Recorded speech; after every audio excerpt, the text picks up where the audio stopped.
Jadi kalau makam umum, tanahnya wakaf, tanahnya fasilitas umum, tidak boleh siapapun yang dikuburkan di situ memiliki aturan-aturan sendiri, harus mengikuti aturan umum, dan aturan itu Allah yang memilikinya. Paham yang pertama nih?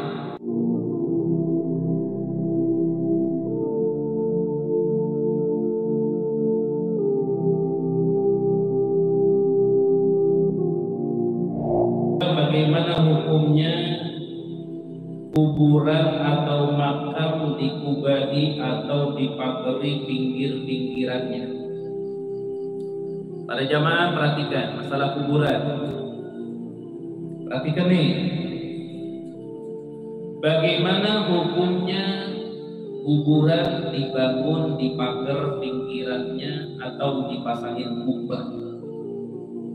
Ini ada dua pembahasan yang harus dikaji, bukan satu, bukan. Jadi tidak bisa dijawab boleh, tidak boleh, makruh, mubah, haram, enggak. Ada dua sisi dulu harus dibahas. Yang pertama adalah tanah yang dipakai, kuburan yang dipagar itu tanah siapa? Kenapa ditanyakan tanah siapa? Karena status tanah kuburan ada dua dalam kehidupan Islam.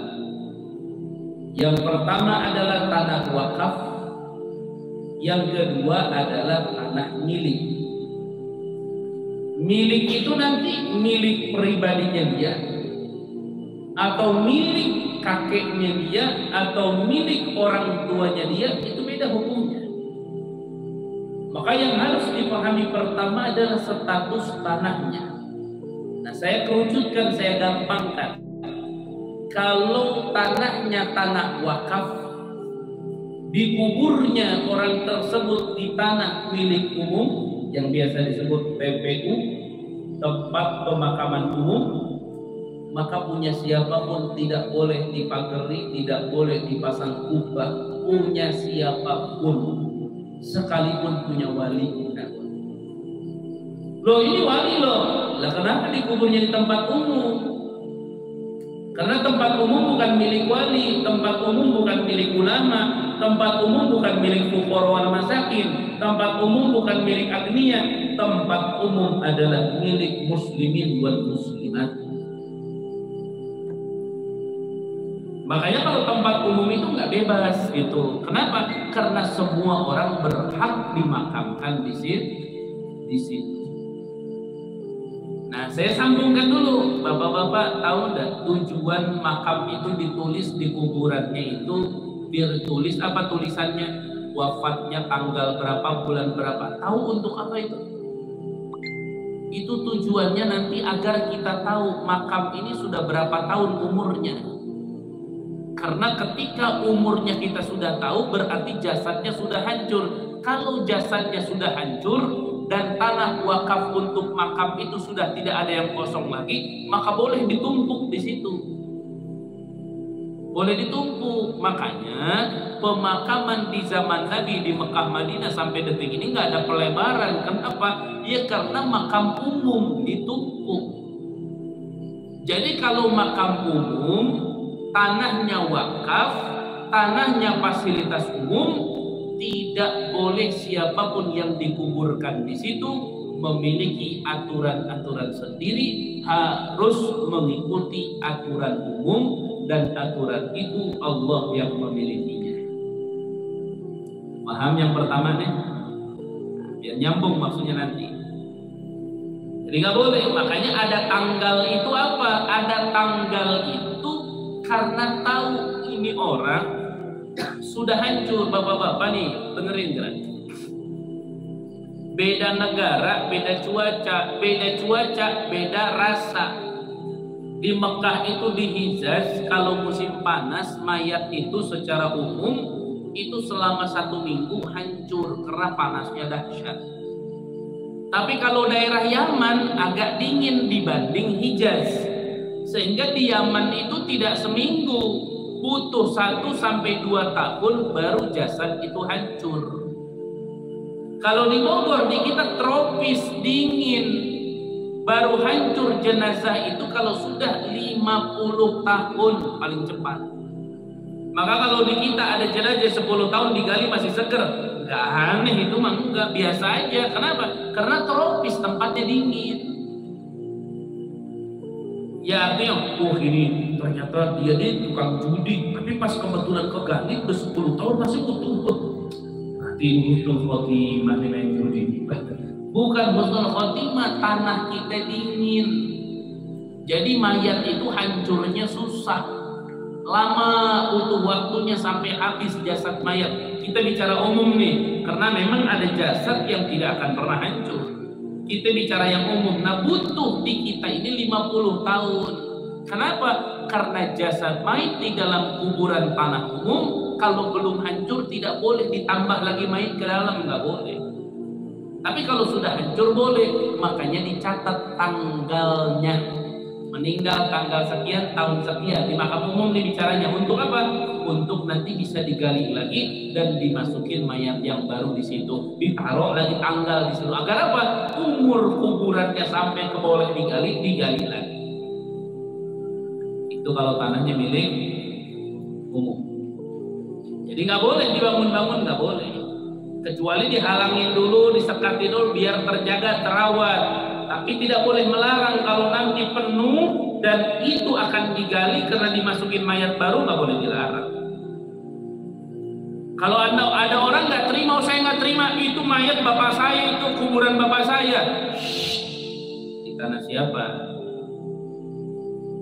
Tanah umum. Tanah umum. Kalau ente mau jadiin kuburan bapak ente bagus, dirapi-rapi, dibegini, digubahin, gali makamnya, kuburin di tanah sendiri.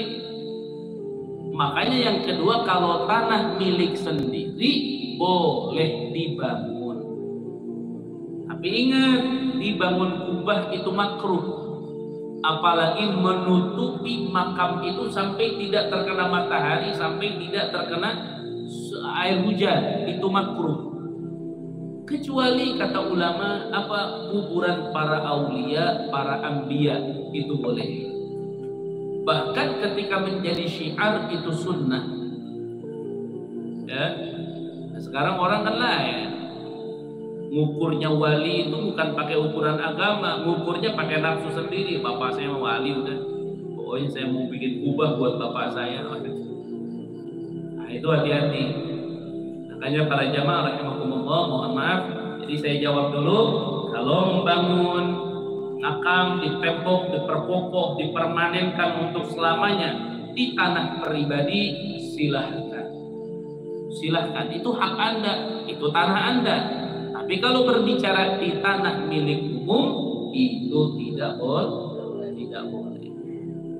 Nah, nanti milik umum ini macam-macam. Ada milik umum kayak contoh ini para jamaah punten.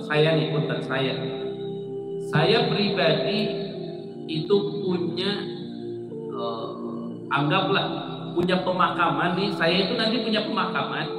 Pemakaman itu khusus untuk apa? Khusus untuk ibu dan bapak, karena mertua sudah pada tidak ada istilahnya. Tadinya mertua juga masuk gitu. Cuman karena sudah lebih awal dan tanah kuburan itu belum ada, akhirnya ya mertua sudah di tempatnya lah. Nah, berarti orang tua tuh rencana di situ. Nah, akhirnya saya ikrarkan kuburan ini adalah untuk keturunan saya. Berarti keturunan saya nanti ke bawah di situ dikuburkan boleh. Keturunan saya. Berarti kalau ke pinggir, Ustaz Jafar mau dikubur itu nggak boleh. Bukan keturunan saya. Keluarga, tapi bukan keturunan. Keturunan itu darah daging saya ke bawah. Cuma nanti jatuhnya itu wakaf apa bukan? Nah, ini mesti dikaji agar apa? Agar tanah itu lebih jelas statusnya. Karena kalau tanah itu masih milik, hati-hati. Milik itu ketika meninggal pemiliknya jatuhnya warisan, mesti dibagiin. Hati-hati loh. Status-status ini mesti dikaji. Makanya orang tua kita dulu bukan gegabah dalam hukum, tapi saking banyaknya tanah, akhirnya hukum itu dianggap sepele. Ada kiai ngomong sama uaknya, Pak nyian pondok atau nyian tanah itu jin dibikin aja pondok, tiba-tiba uangnya meninggal, itu status dikasih apa diwakafin apa gimana, karena saking banyak tanah akhirnya dianggap sepele gitu. Udah tuh itu wah kayaknya di sini mah gak enak, pindah aja ke bawah ya. Oh pindah tuh ke bawah dulu kayak di mana lah, ayo bangun. Itu kalimat maksudnya wakaf apa ngasih apa gimana, karena statusnya nanti kalau wakaf berarti miliknya kembali ke Allah mutlak, tapi kalau dikasih berarti itu miliknya kiai tersebut, jadi warisan nanti ke ahli warisnya. Kalau umpama enggak kayak meminjamkan berarti masih si pemilik tanah. Nah disitulah mesti ada kejelasan ya. Sudah begitu aja dan singkatnya.